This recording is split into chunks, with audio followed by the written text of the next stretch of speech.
Spurs hit for 4 as we slumped our first away defeat of the season. Our under-18s progress in the under-18s League Cup and calls for Thomas Frank to be axed. All that and more. Welcome to Project Spurs.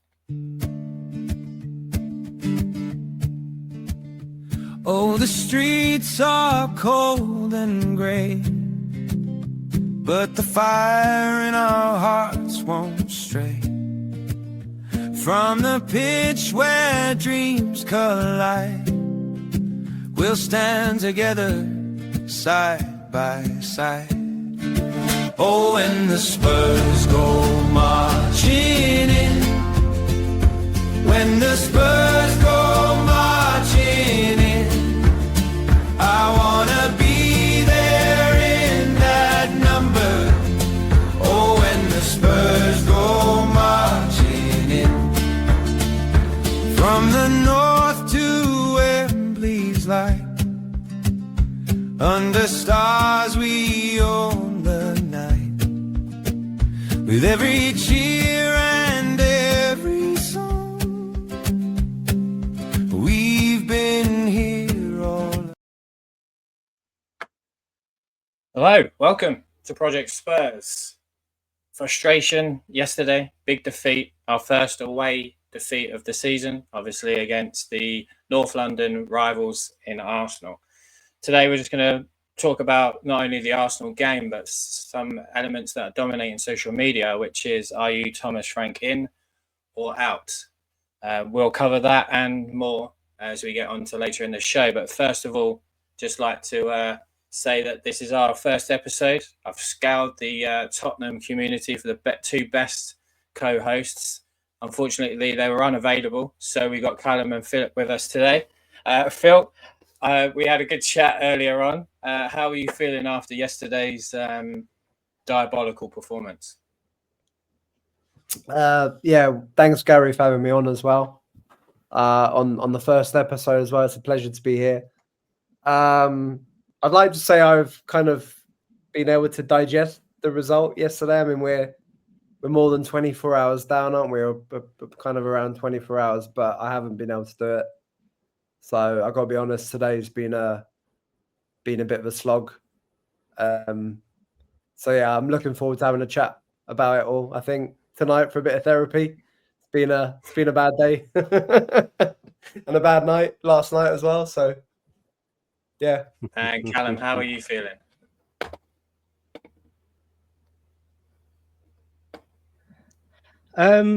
Yeah, I mean, yesterday was a good day until the actual game itself. I met some of my Star Wars heroes and all that. And then the game came, did a pod last night on it on Diehards. So I've already lived this stuff twice in 24 hours. Now it's number 3 on it. But yeah, I'm like Phil, I'm still trying to digest it. I've tried to keep myself busy today and it's still been at the back of my mind. That's how it's kind of festering there as it is at the moment, mate. But no, it's good to be on episode 1 and let's get this show on the road.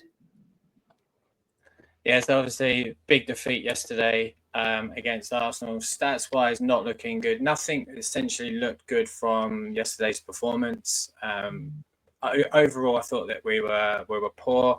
There were elements where we were set up to be relatively quite negative. So we'll go over some of those now, just so we can ensure that we're live on the other elements. So we're live on TikTok, YouTube, and across other social media platforms. So do appreciate joining us. So yeah, let's cover some match thoughts initially. We're going to some stats. Yesterday, obviously, Tottenham 1, Arsenal 4. Just looking at shots on target, 2 from Tottenham with 3 overall. That actually came in the second half. First half, we didn't even have 1 shot on target. We didn't even have a shot. I don't even think there was any corners either in the first half. Probably one of the worst halves of football I think that we've had all season, especially for some time. Possession relatively even there, 60-40. But looking at the result, obviously 4-1 is what dominates it. Phil, coming to you, give us your initial thoughts on that first half. I thought it was one of the worst first half performances in some time. Yeah. it was bad.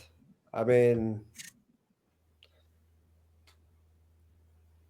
it was a 0.0000 xg, right, for the half, like literally, not a sliver of a shot. There was quite a few long free kicks, like hoofed into the box from Vicario. Not a single one of them kind of came to anything, or they were overhit or just headed away.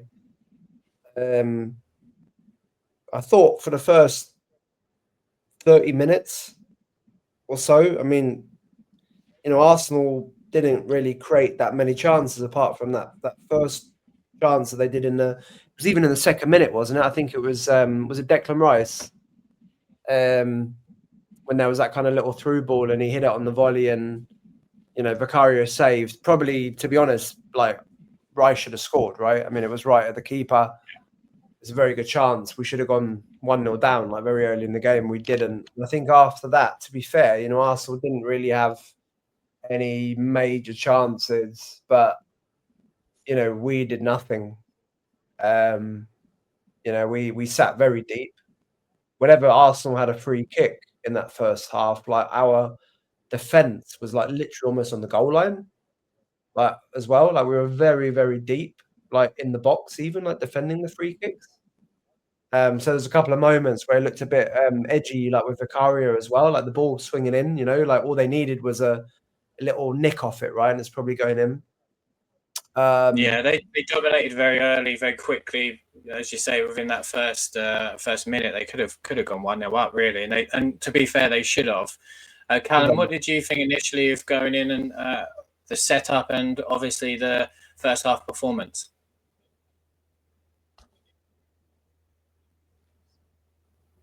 Callum. Yeah, I mean, realistically, from the get-go, I thought we were just going to stink the place out, to be honest, from the get-go.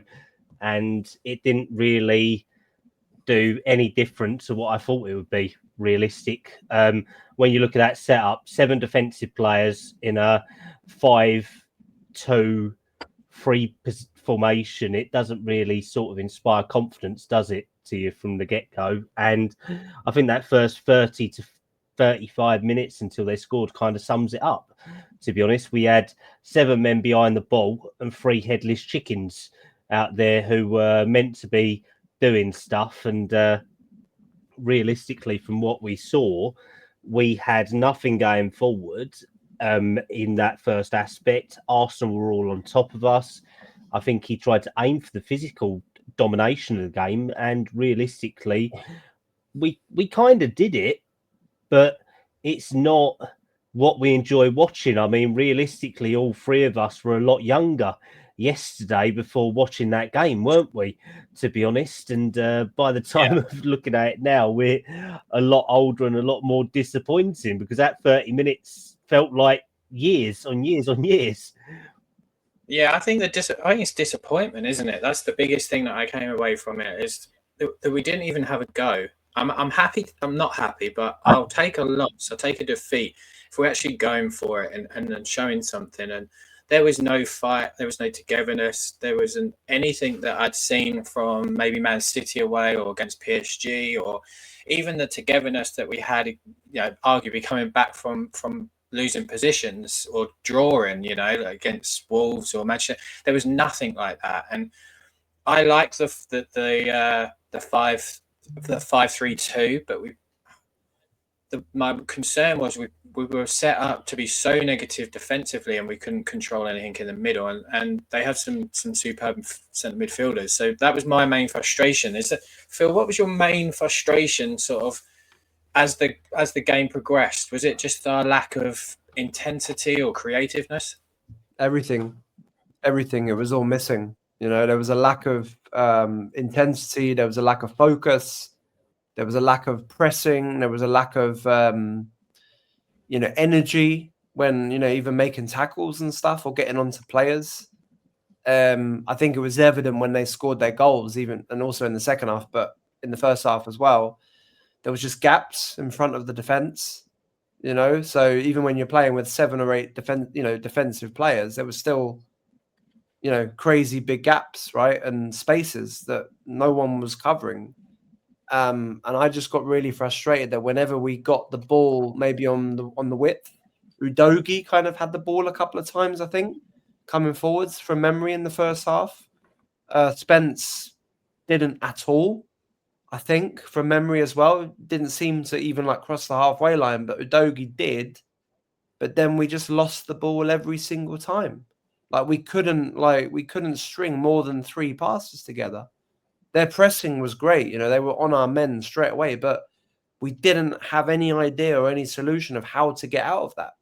Even by playing the ball quicker or by, laying it off for one, there was never a play. The players were all so far apart as well, so there was no little interactions, no triangles, no plan, no nothing. And whenever we lost the ball, they obviously just got the ball straight away, did one pass, and they were right in front of our penalty box again. And there was no one there covering them. So I just got really frustrated straight away because, again, the 5-3-2 or 3-5-2 or whatever you want to call it, theoretically is not a bad idea. I mean, Sunderland played it, didn't they? When they, played Arsenal a couple of weeks back. And they gave them a really good game and, had so many chances and shots and stuff. And that 3-5-2 or 5-3-2 is a good plan, but only if you get the wide players and actually get in space coming forward, and if you've got the midfielders offering something. We had nothing. Odebert was a passenger in that first half. Kudus didn't do anything in the first half. He didn't do anything in the whole game. Because no, I thought he was very poor. He didn't show anything, like you say. I actually just forgot that Odebert was playing. Actually, just made me think that he was playing.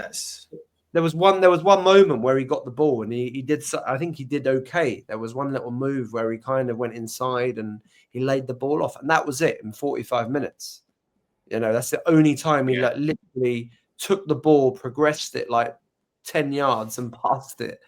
That's it. Nothing else. Didn't offer anything defensively. Did nothing coming forward. And look, I mean, frustration's obviously there, but I did expect us to obviously play pragmatically with that 3-5-2 or 5-3-2. I mean, it was a 7, 7-2-4.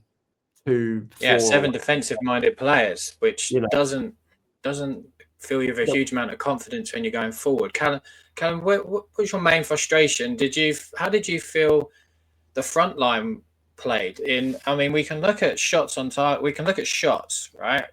We had 3 shots for the entire game. I mean, the expected goals, 0.07. I don't think I've ever seen anything so low in my life. Callum, where did it go wrong? Please tell me. Please help me understand it. Well, I mean, the fact is, you hope from having 7 defensive-minded players, you can at least retain possession, don't you? You hope to at least dominate the ball and control it, and hope for some build-up. And realistically, we built up about as much as a chocolate teapot in the sun. We melted away. Realistically, that's what we're looking at. And like Phil said, we're trying to see triangles, patterns of play.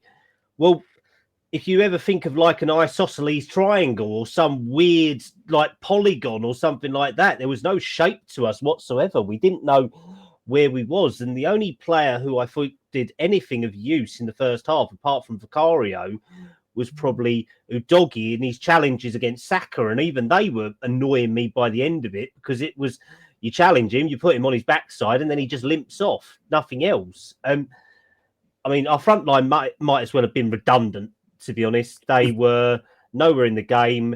We've sung the praises of Odebert for his impact in the Man United game and the last couple of games that we've had, where he was one of the only bright lights of it. And Kudus has just come back.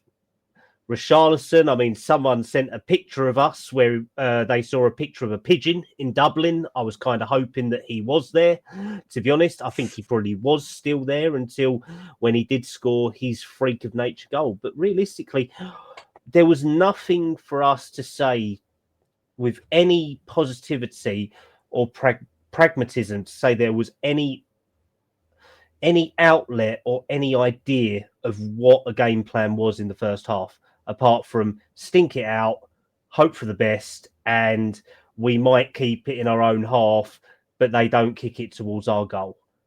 That's sort of what I saw from it, and that's not something that myself, as a Tottenham fan, would expect from someone who's meant to be Mr. Tactico in Frank, isn't it? Yeah, and Sai's joined us. Great to have you with us, Sai, on the debut episode of Project Spurs. Very keen to hear what you have to say after yesterday's performance. We just showed some stats as you were coming into to the green room there, but yeah, let us know. How did you feel yesterday went? Obviously, it was a very poor performance, but break down your views for us. Firstly, sorry I'm late, and thanks for having me on, mate. Much appreciated.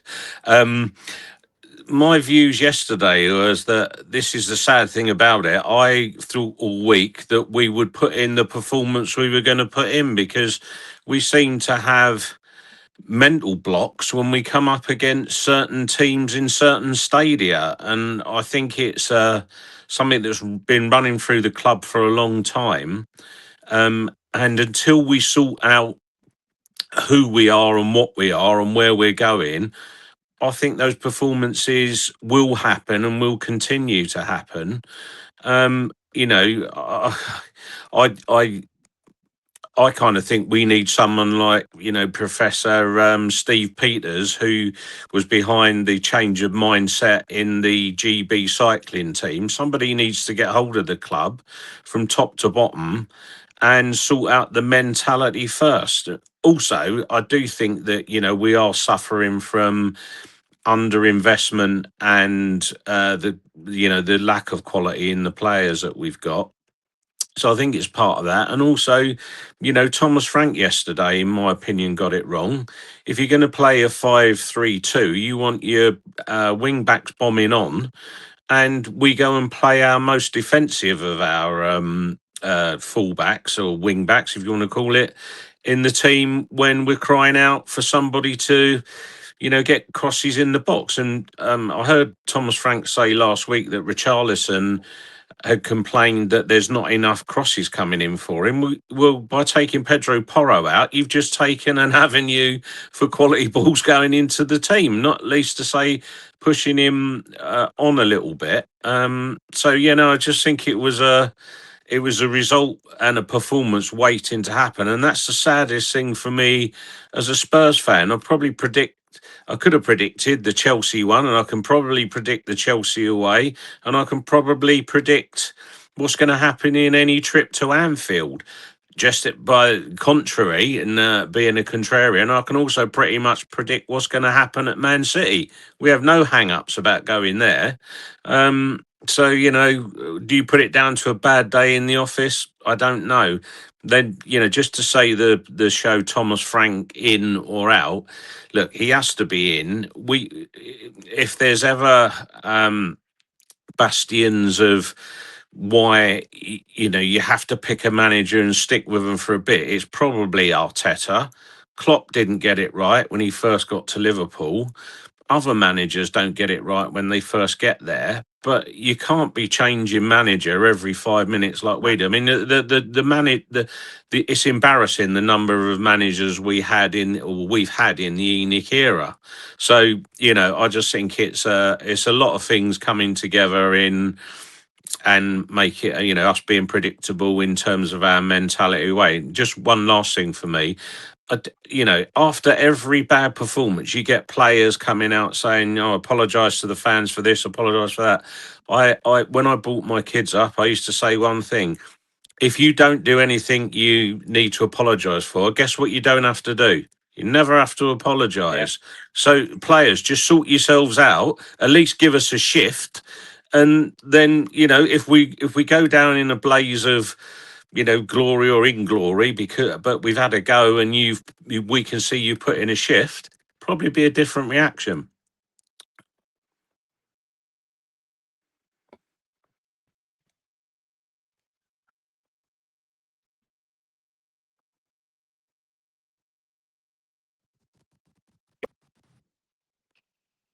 More about the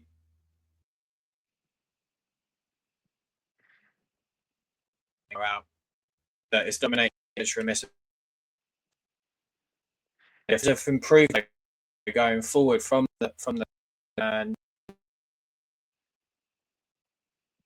area, and I think the biggest issues alignment in terms of our management that we've had over the years. Coming to you, where's the main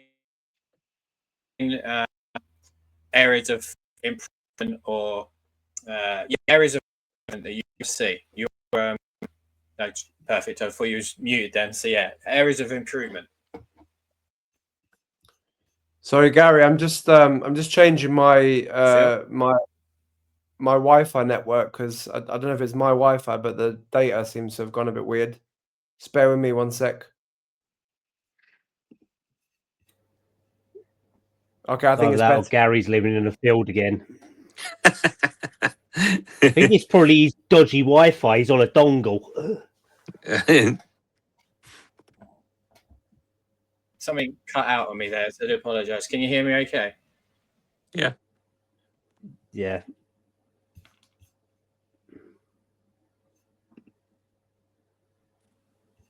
Oh. Okay, it should be better now. Sorry, Gary, can you repeat that? I say it's very frustrating that it's coming from the line of the club, and we feel that we need to improve things forward. Things to improve moving forward. Yeah, recruitment wise, because I think that the recruitment is what's let us down. There's been a number of managers come and going, and that we're looking at, say, we have a Jose Mourinho, which would be a win now manager. Then we went to Conte, which was definitely a win at all costs now. We were trying to bring in younger players that weren't fitting within what they are looking for. And then now we're going to a Thomas Frank that effectively wants to develop players, but we haven't got those players available up to speed because they haven't been playing effectively very well. So where is the main areas of concern and areas of improvement for you? Well, I think I don't want to over dramatize kind of thing, but I mean, I think it's all a bit of a mess, really. I mean, we've bought all of these different players in over the last couple of years, as you said, for different managers. We went the youth route last summer, so not the summer just gone, but the one before, where we bought in Saar, Bergvall, Archie Gray, for quite a lot of money as well, to be honest. And Thomas Frank is a manager who, if you look at his front three for Brentford last season, they all cost peanuts. I think Mbuemo cost 5 million. Was it from Troyes or somewhere like that in France? The Wissa cost 7 million. And Kevin Schade was quite cheap as well from Freiburg. So, he's come from that Brentford system where they've bought these kind of players for very cheap amounts. And they've obviously got a very big return on them. But, realistically, we're not going to buy those kind of players and not those kind of, fee levels.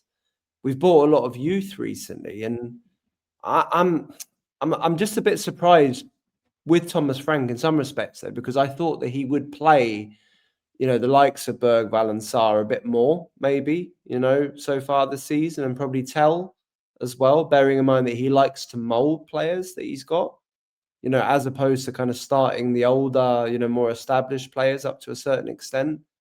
But I mean, I think there's just so many variables at the moment because we've just got Paratici back in, Lange is obviously still there, but they've kind of divided up their roles, as to who's doing what.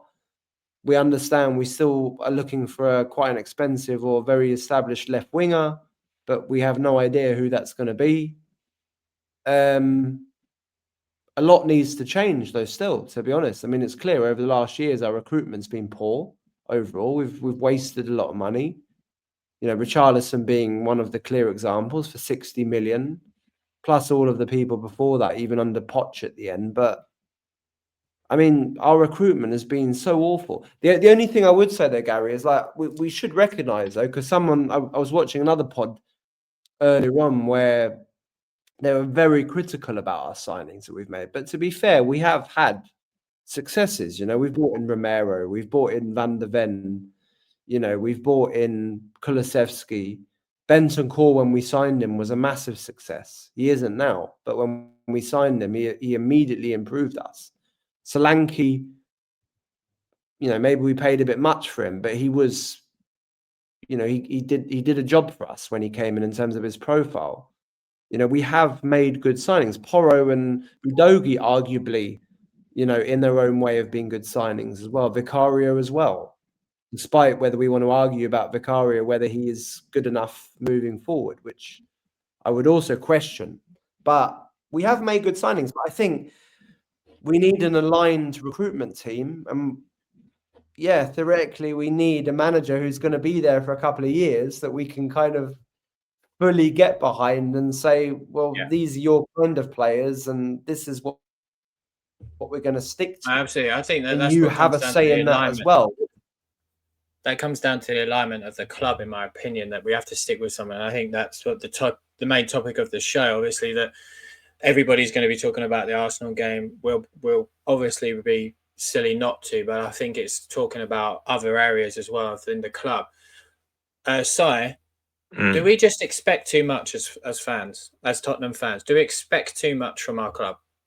I don't think we do, and the reason I say that is because we saw what a manager like Poch could do, and therefore, you know, a bar was set or an expectation was set that could be achieved, and that was building from young players. We, you know, when he first started, we brought in a lot of young players, and then we sprinkled in some stardust of some more experienced players. And I think we look at that template and think, well, we could do that again. And to be fair, it is possible to do it again, you know. And I think that where we get frustrated is we align our expectation with things, you know, how much we pay for a ticket, what the club said previously the stadium would do for us, etc., etc. So we kind of been built up to this frenzy of disappointment when it doesn't succeed.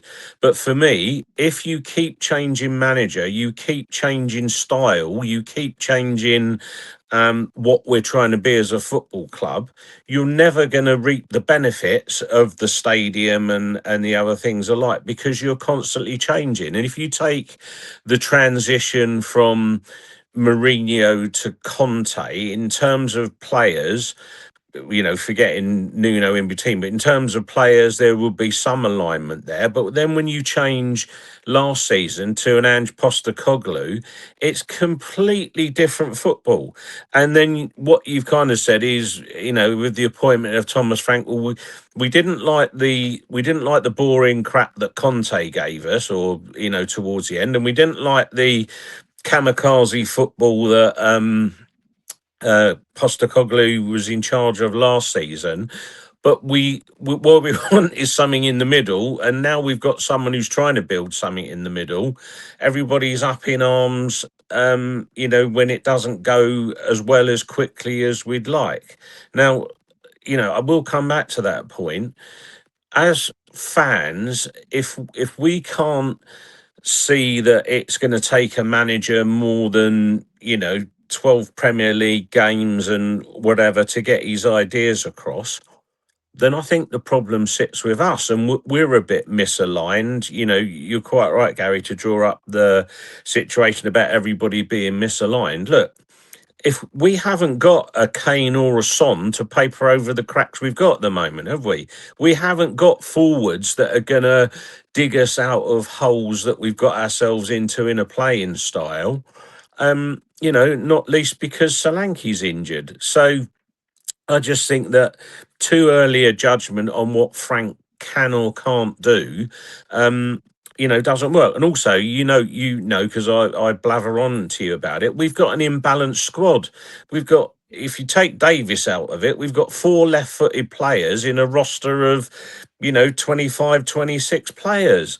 That's, 15%. That's never going to work. You're not going to get a balanced side. And you see that when Spence plays at left back and Udogie doesn't, because everything channels inside. And if you're playing against us, it's easy to play against. So, I think it's a bigger thing than just saying this is right or that's right, Frank out, Frank in, and I think that we've lost our identity. And another thing as Spurs fans, we want attacking football, but we didn't like the attacking football last year in the league because it cost us games, but we didn't mind the defensive football when it got us to the Europa League title, where quite frankly we stank the place out with a defensive performance in the final, did we not? So I just think, in answer to your question, we probably do expect too much too soon, really. I agree. I think there is areas that we do expect too much, and I think that we're right to expect, and I think any football fan is right to expect the best from their club. But I also feel, on the other hand, that perhaps we do feel at this stage we are something that we're not. Callum, just coming to you, there's a lot of people online that believe that they are right to expect as much as they do. Do you think that is correct? Are you over expectant of this football team? It's like Si said, we can expect stuff.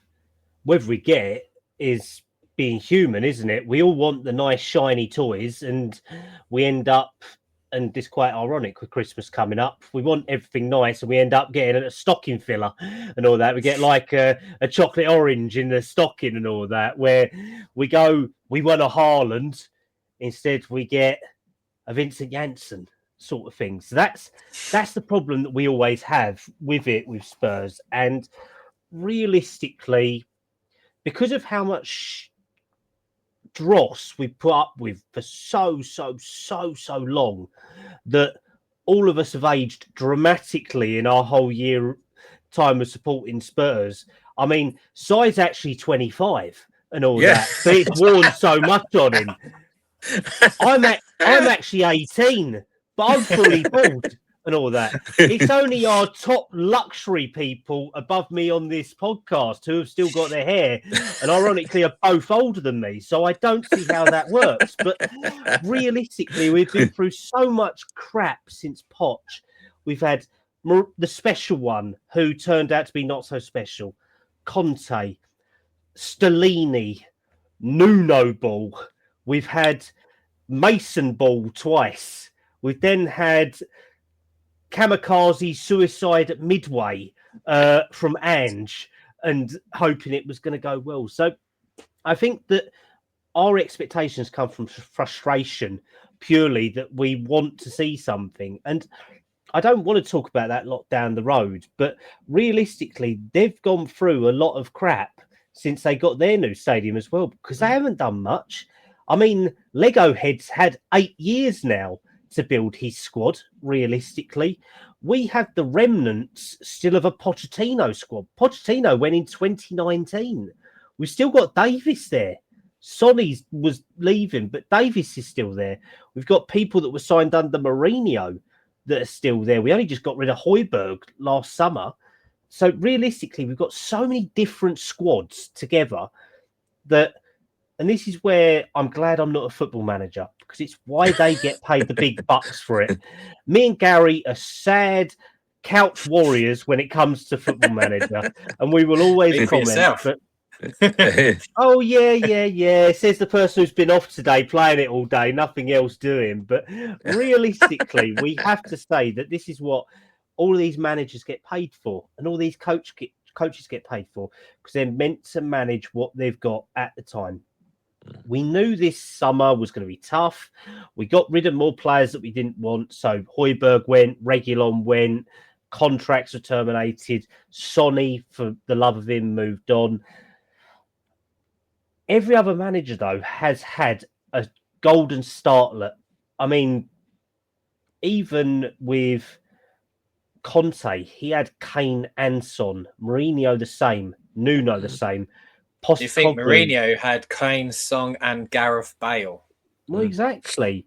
And it still didn't come off realistically because we sacked him before a cup final. So that's how we are. But we've all said that we need to be patient with Frank because he was awful when he went to Brentford first time.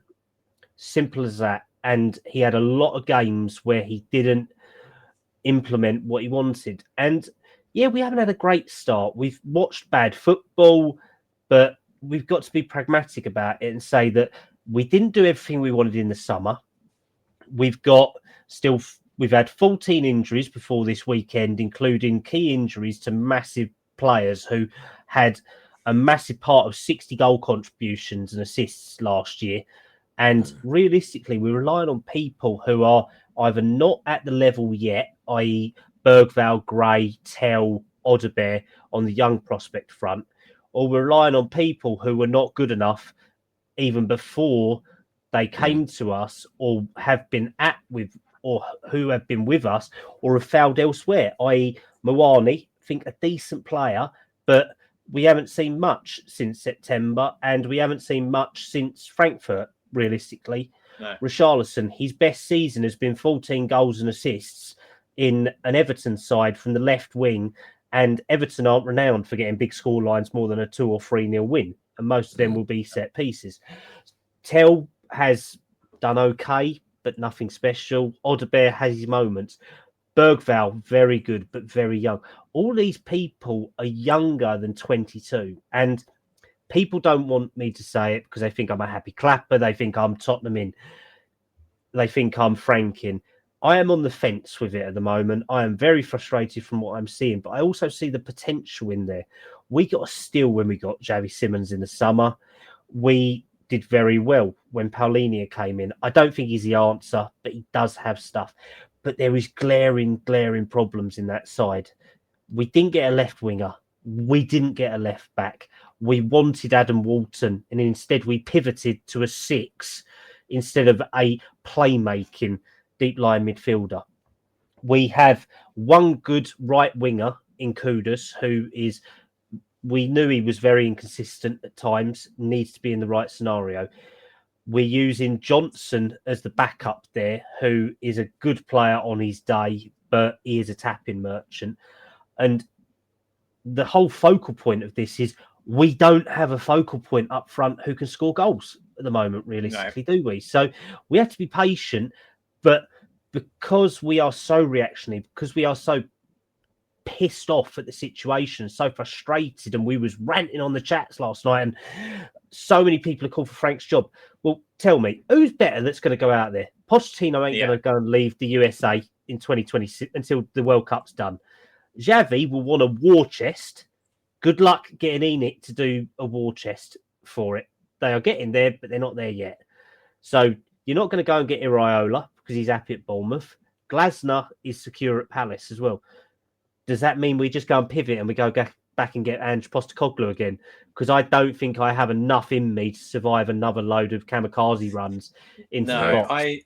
I got pelters last night on social media, mostly from the Anjin sort of section of the fan base. That was just my burner accounts having a go at you, mate. Okay, well, you seem to have a lot of them because it was coming for hours and hours. Phil, where do you stand on expectations as a fan? Do we expect too much, too little, or do we believe perhaps we're something that we aren't?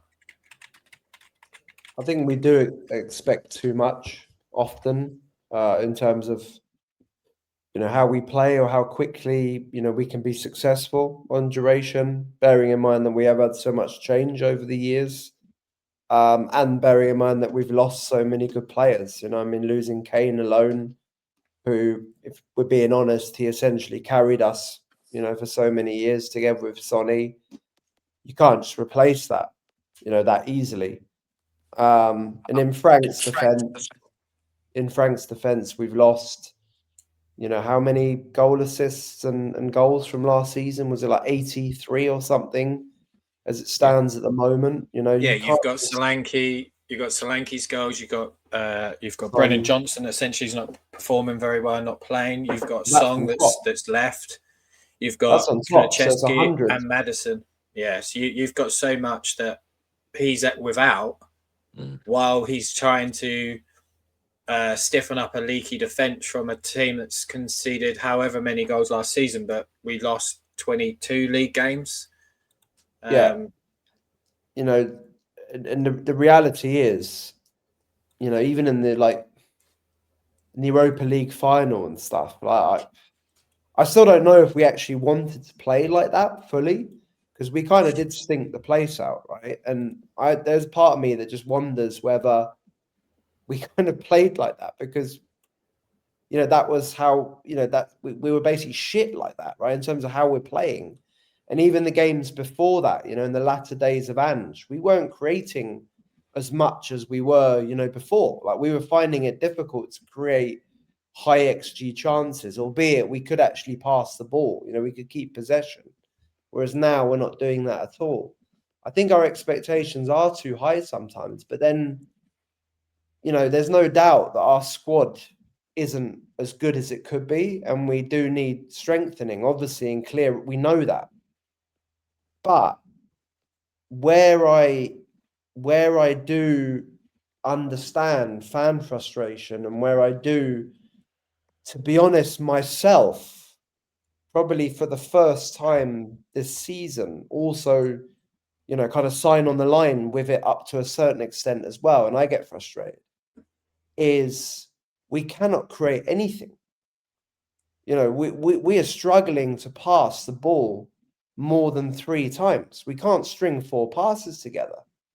You know, and those XGs that we've mentioned before, you know, some of the other games, you know, apart from Chelsea United, they've been like 0 point something, right? 0.2, 0.3, you know, against teams that aren't as good as Chelsea and Arsenal, obviously. But I can understand why fans are getting frustrated, because when you couple that still with some of the players that we do have available, you know, and they all cost money at the end of the day, right? It's probably Odegaard still had a successful season in the Premier League when he played for, was it Burnley where he was before?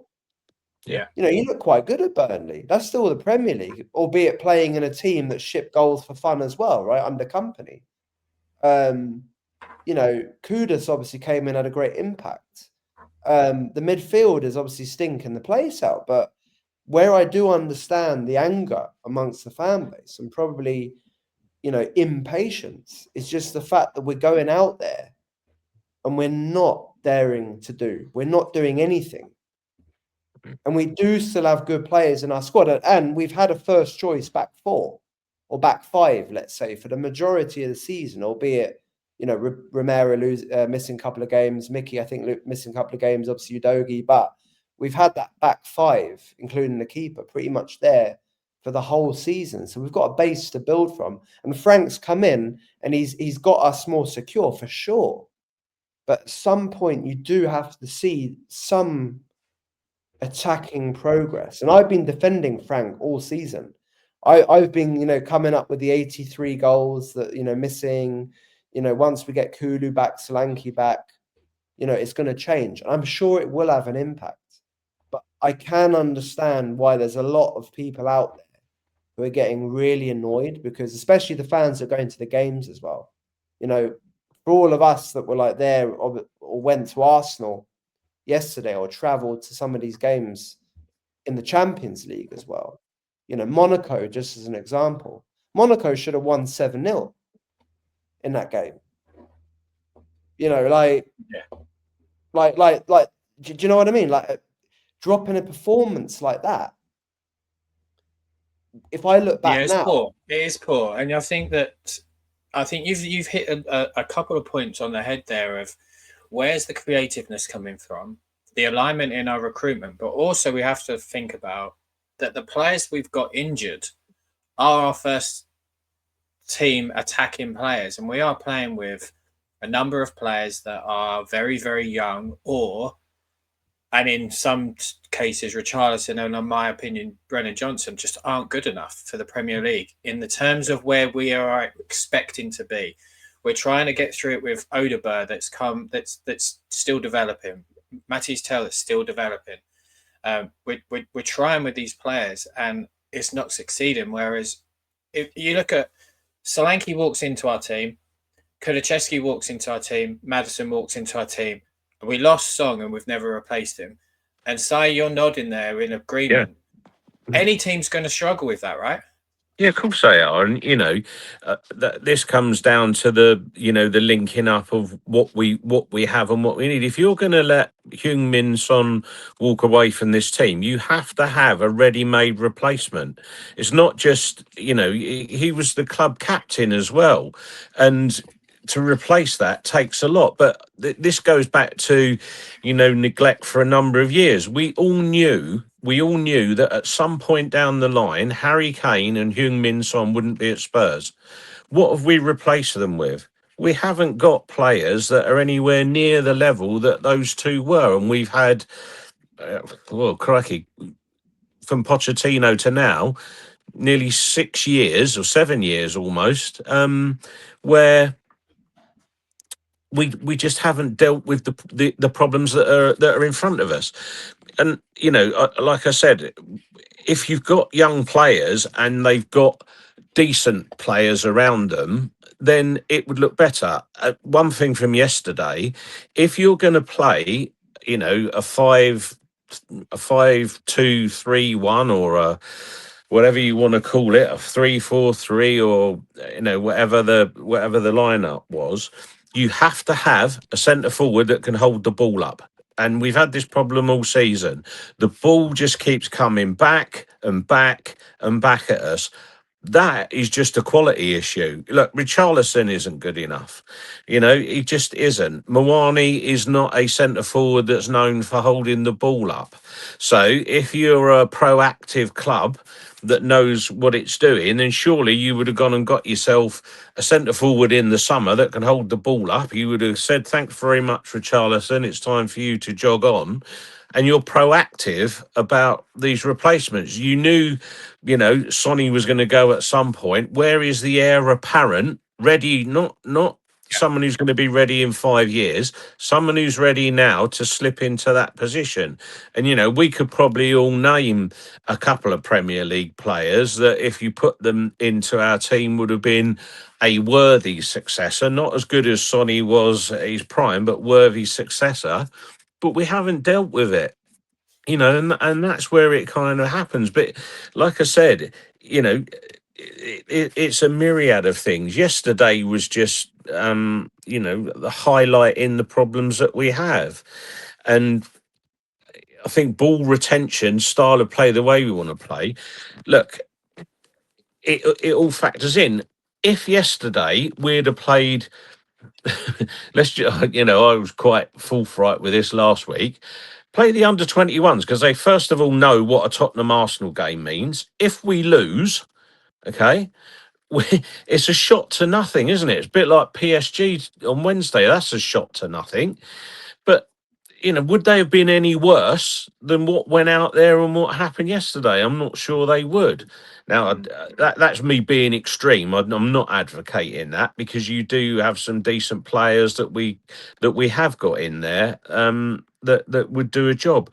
But I'm just trying to highlight a point that it wouldn't be any worse than we've got. And if we're saying that we haven't got, a Dane Scarlett, not saying him, but a Dane Scarlett type person who's come through the ranks who could hold the ball up better than Richarlison can. I mean, to be quite honest, you could play any player up front and they'd be better at holding the ball up than Richarlison does, wouldn't they? Yeah. You can't keep having that ball come back at you. Yeah, you can't have it keep. He's just not good enough. And if we're going to be brutally honest about it, the squad still needs major surgery. Go through them. I don't want to see. This is just a personal thing. I don't want to see Basuma play again for Spurs. I don't really want to see Bentancur play again for Spurs. Davis, no need for him anymore. Johnson, I've had enough of him. Richarlison, you can have a breather as well. We could carry on down the names. I'm sure we'd all come to a consensus on a number of them, and that just tells you that the players aren't good enough. That's what it is. And you know, as good as even if you put Pep Guardiola in charge of that Spurs squad, or pick whichever manager du jour that you'd like to put in charge of the team, they're not going to get a tune out of. I don't think any manager will get a tune out of Richarlison, will they? but you know, I think that's where we need to temper our expectations in line with what we've got. And you know, and I'm quite open about this. I'm definitely Frank in, because he just needs the time. Like most managers, you can't really judge them till they've had 3, maybe 4 transfer windows. He's just done one. He's just done one. That's all, and he hasn't got what he needs. You know what I've been banging on, Gary. Left back, we should have had ages ago. Left centre back, we should have had ages ago, and we should have had the heir apparent on the left wing. Sort those 3 positions, we might be in a different situation now. And I think that comes down to not only being proactive in the transfer market, but being in alignment of what our head coach or manager is. We know that Heung-min Son is coming towards the end of his time at the club. We should be looking at an heir apparent. We knew that Harry Kane was coming into the latter parts of his contract, and we should look at someone that we think that, look, he's not going to replace him, because I don't think anybody on the planet is replacing him, but someone of similar style. Is Dominic Solanke that? Potentially.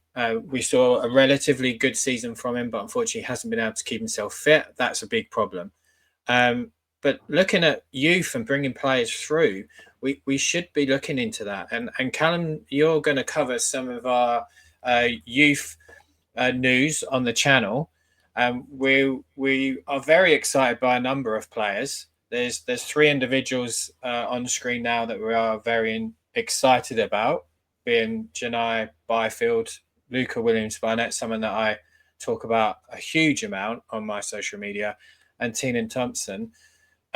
The under 21s currently are taking a break, so just they're not back until January. But Callum, just let's cover briefly just some updates on the Tottenham youth. Yeah, so the 18s had a game against Derby County at the weekend. A very positive one, to be honest. Joe Staunton set up with a very strong lineup, and I know we was all messaging and talking about this over the weekend as well, where most of the players from the 18s this season have stepped up to the 21s, being Byfield, Barnett, Thompson, George Feeney's done it a little bit, but this squad is class, to be honest. And realistically, they showed it again at the weekend. They came out with a 2-1 win in the Under-18s Premier League Cup, with a goal coming from Reece Elliott-Paris, and someone who is one of my most favourite players at Spurs. He isn't a natural Spurs youth player, but he is someone who we spent a decent 7-figure sum on in the summer. Oliver Boast from Leeds. He was the sort of heir apparent for them, for Harry Gray being Archie's brother, and realistically he's doing bits for him. So I mean, Joe came out and said, we're pleased to qualify from the group. Once one of the objectives we set for the players was to qualify for knockout football.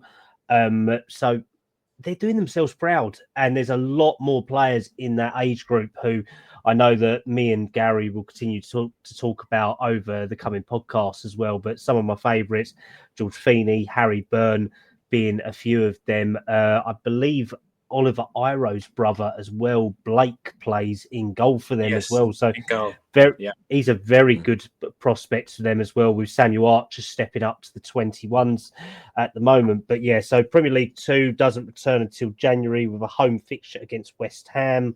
Our under-18s host fellow North London side Arsenal in the under-18s Premier League section in the South. Second in the South section, game in hand over Palace in first. So definitely positive for us in the future. And I'm hoping that some of our youth players are actually on loan as well, return a bit better. I mean, there was good game time again for Lancashire and Phillips. But my favourite, Jamie Donnelly, still seems to be Well, at least he made it back to the bench this last 2 games. Let's put it that way. But that seat is literally getting deeper and deeper and deeper, and he's got an arse groove in it now. But for me, we're definitely looking at Will Lancashire coming back and hopefully being our 3rd choice striker next year. And I think we was hoping Dane was going to step through recently, weren't we, as well, for us? And somehow our pigeon friend seems to still be surviving one way or another. And is it illegal to shoot pigeons in the United Kingdom or only in London? Because no. Side's already sure... looked it up. Yeah.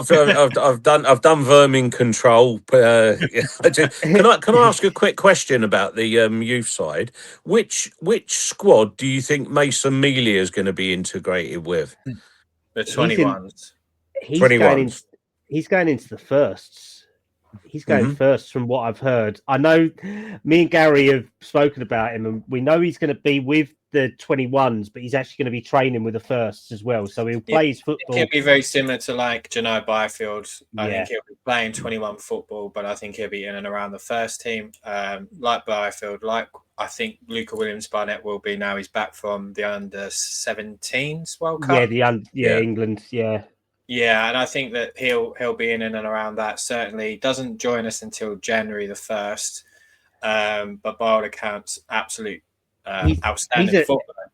He's a freak of nature. He is like a freak. And I mean, this guy scores. And I know it's the Irish League, and I know we hyped up Troy Parrott before, and obviously he is doing bits. So good luck to Troy, and congratulations. Apparently, West Ham and Man United are looking at him. That's how delusional their scouting teams are. But realistically, Malia is very, very good and all that. And I think as soon as he comes in, I would rather send him out on loan to straight away start off with. I would rather get him to join Spurs and send him straight out to Europe. Send him to Germany with Phil. Phil will put him up for the weekend, keep him going. Phil's got no one else living with him, so it's all right. But get him a loan like that. Don't let him stagnate somewhere in the 21s, because that's what's happened to so many players in the past. It's just not. You look at our was it last year, 2 years ago, the under-21s, how incredible that team was and that squad was, and we were winning everything. You know, Will Lancashire was scoring goals for absolute fun, and I think that you've hit it on the nail on the head again, Callum. Like, don't let these players stagnate. They need to be playing, and you've got a player sitting on the bench at Stoke, and there's no disrespect to Stoke, but these guys need to be playing. Even if they have to drop down slightly, get games in there, get games in for them. There's a great little documentary on YouTube, if you haven't seen it, with Will Lancashire talking about being on loan, where he's at Oxford. Seems a really highly intelligent lad, very, very likable. And I'm not sure if I was on the podcast with either of you guys where I said it, but I didn't want him to leave this summer. I felt that he had something in him for the squad. And I still think that now. You know, you look at Colin Wiley came in and just immediately got injured. We could have done with someone like Will Lancashire. He's a big, big guy. He's progressed well in the Championship. So I would love to see him back in and around the first team. But we've got some very, very exciting players.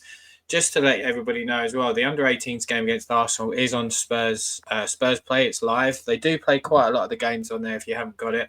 I know not many people are big fans of Spurs Play, but if you want to follow the youth, like me and Callum do, definitely check that out. Most of the under-21s are down in Stevenage. Me and Callum go down and watch that. So if you're ever near Stevenage, it's £7. Come and join us, and we'll probably stream from there one day anyway. But just to finish off the podcast, and really going back to what the title of the show is, are you Thomas Frank in or out? And I know that we're 4 months into his reign, and for me, I don't really like having to answer to put this question out. But yesterday was very, very shocking in terms of our performance, but also social media was rife with it. So I have put some stuff out, a little poll. We've got some comments from people, but I do want to just have briefly go over Thomas's comments yesterday after the defeat against Arsenal, 4-1 away from home. Bearing in mind that's our first away defeat of the season. He said, "I will always take responsibility for my choice. My view is on that no matter what formation we played, we didn't have enough duels or intensity in the decisive moments, which makes it very difficult to win football games. And I think that's a really good quote from him that shows that, yes, he will take responsibility for what he's putting out and the formations and setups, but ultimately it's down to those 11 men on the pitch, and they didn't perform in any way. And there's a number of players on there that aren't good enough to take us forward. So, in my opinion, I am Thomas Frank in, and nothing at the moment has made me think otherwise. I will judge him based purely when that front line is back, and I would like to see how he develops that team, those players going forward. Because at the moment, the people he's using in those attacking areas that we're all concerned about aren't good enough to be at the football club, and I think we all collectively have agreed that over the last sort of hour we've talking. So I'm just going to quickly go around the board, and then I'll just go over to Twitter and other social media that have sent in their answers. So Phil, nice and quickly, Thomas Frank, in, out, or not sure?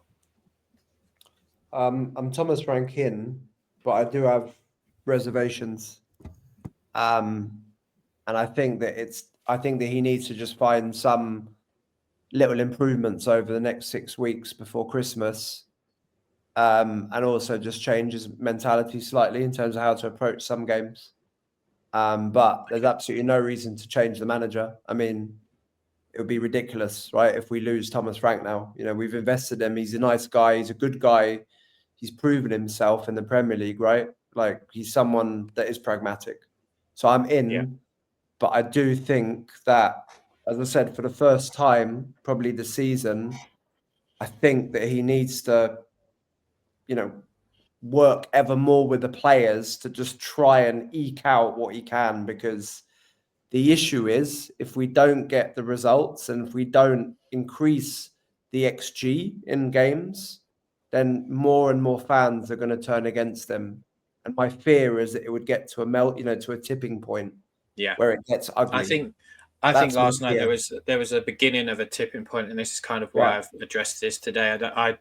I was concerned by the amount of it. We're looking at social media. Joshua Wells says, "I'm leaning more towards out than in."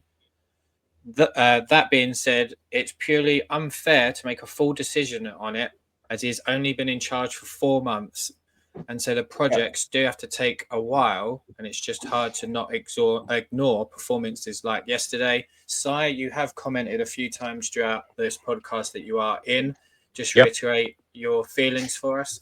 No, I'm definitely in, because he hasn't got the players, one, that he'd want, and two, the ones that are out injured would make a huge difference to us. And I think, you've got to give him this season, for me anyway. And even when Kulusevski and Solanke come back, they need some time to get up to speed, but I think they'll make a difference. What I want to see, and where the pressure comes from me, is on the 1st of January, I want to see left-footed players being announced that they've signed for this club, because that's what we need: a left back, left centre back, someone on the left wing.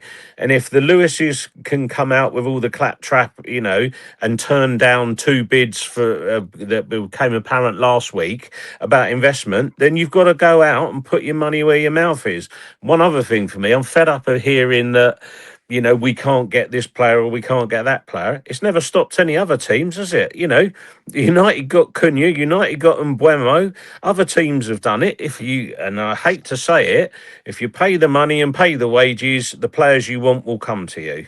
And then if you up the quality of the players you're getting, lo and behold, you up the quality of the team. But I'm definitely franking for this season and past the next transfer, summer transfer window. And I cannot believe, I can't believe that if we had Solanke, Kulusevski back in the team for the last 4 months of the season, we will win more games than we will either draw or lose, in my opinion. So I think judging Thomas Frank at the moment, for me, is just, no, it's mad. So that's where I sit. Absolutely agree. Spotlight on Spurs, a great podcast. So go and check him out. He commented, "Too early to be Frank out, in my opinion. There's been some worrying signs which needs to be rectified ASAP. interesting to know who the fans would like to replace him if they are Frank out, though. I asked that question, what felt like about 117 times last night. And guess how many actual relevant answers I got? Zero, None. I'd imagine. Zero. They Yeah. couldn't give me a name other than Xavi Hernandez, and Xavi Hernandez has been at Barcelona and in Saudi Arabia. I like Xavi Hernandez. He is not the answer for this football club at the moment. That was one person gave me that. Everybody else they just wanted to talk to me about what Pochettino did last season, and my comment back was, if he was as good as he is, and no doubt about he's going to be a legend at our club for what he done, he wouldn't have lost his job in 4 weeks. Callum, over to you. What is you? Are you Thomas Frank in or Thomas Frank out? I'm like Simon Phil. I'm Frank in. Yes, there's bumps in the road. Yes, he needs to get an equilibrium and he needs to get a perfect median at the moment. But the club know that there's stuff to be done. They've got to back him and show their intent. Frank's got to be what he claims to be, this pragmatic manager who can adapt and change stuff and prove he's not a mid-level manager. But it's 4 months. I mean, Lego Head's had 8. He's had over God knows how many billions of pounds spent at Arsenal, and they've only just got a squad that's capable of doing something now. We've got a squad that's capable of probably confusing themselves in a plastic bag. That's how I see it at the moment. So realistically, I am Frank in. I am Tottenham in. I will back the Lewis family. I will stick with Spurs. Like you say, Xavi Hernandez won't solve anything. Postecoglou's lost 2 jobs within 6 months, so he is not the answer. Pochettino has got a 20 million release clause for the US men's national team until after the World Cup. Good luck on getting Spurs to pay that. I really think we're going to pay that on release clauses. We're not United, who spend 15 million on Amorim and consider sacking him within 6 months. So stick with Frank, back the project, see how we are after 2.5 years. Because realistically, we gave him a 4-year contract, something like that. It was never going to be solved in. Well, I forgot that a 4-year contract was a 4-month contract and all that. I didn't know how that worked under employment law. Yeah. It's crazy. It's crazy to think that within 4 months, people are calling for it. Just there's a few others that I'd like to cover. Jason Fisk says, I'm 100% Frank in. We can't keep chopping and changing managers when things aren't going our way. He has come in with an objective to tighten up the defence, and after last year's shambles, give him a couple of windows, as Sai is suggesting, and to get his own players in as well, and then make the change, and it will change minds. And I echo that. Scott also comments Frank in. We've had bad performances this season, but once he has his own players and he ships in and ships out the remaining deadwood, then we can fully judge him then. No manager since Poch has been given time to build a squad of players, which is absolutely true. Last comment, not actually sure they are a Tottenham fan. So obviously this is negative. Out, pal. Not fair, but it's never the right choice. There is comments within the chat that I haven't worked out how to put on the screen yet, because this is the first episode. Are saying in. 100% keep blaming your tech, Gary. It's not like you had the whole day off to sort this out.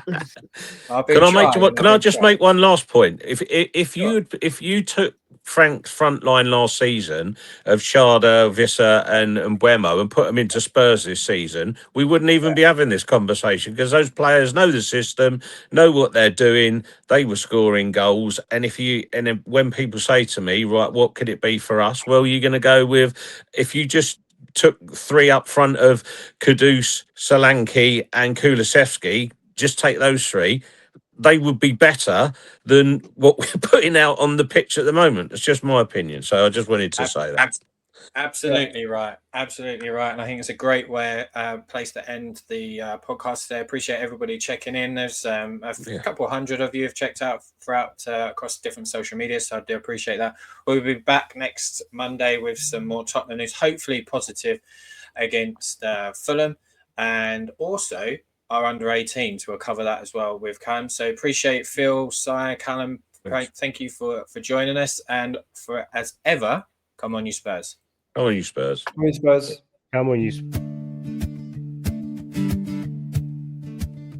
Oh, the streets are cold and gray, but the fire in our hearts won't stray from the pitch where dreams